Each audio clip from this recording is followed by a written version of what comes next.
جی، پہلا ہمارا سوال ہے مشکل کام کس طرح آسان ہوتے ہیں؟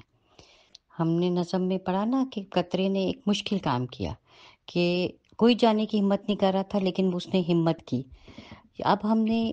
اس نے کیا کیا کہ اب ہم سے سوال یہ کیا جا رہا ہے کہ مشکل کام آسان کیسے ہوتے ہیں؟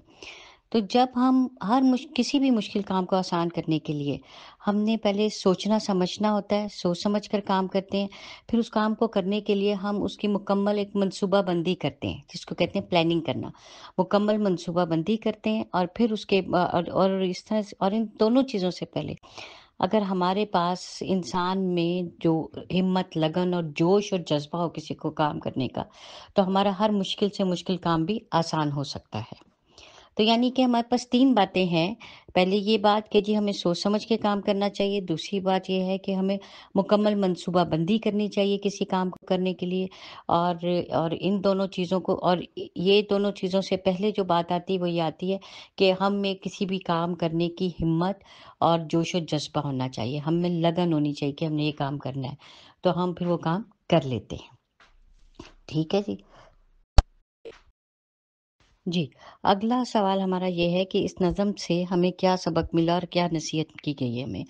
تو اس میں نظم سے ہمیں یہ سبق اور نصیحت ملتی ہے کہ ہمت اور حوصلہ اور اتفاق و اتحاد 2 ایسی خوبیاں ہیں جو کسی بھی انسان بلکہ ملک اور قوم کو ترقی حاصل کرنے میں اہم کردار ادا کرتی ہیں۔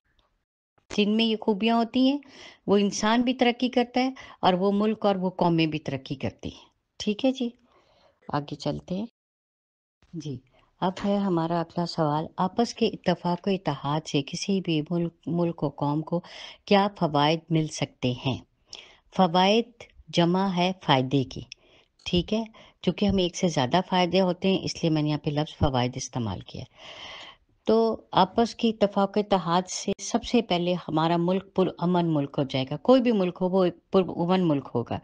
ایسا یہی پرامن ملک ترقی کرتا ہے اور وہاں پر خوشحالی ہوتی ہے۔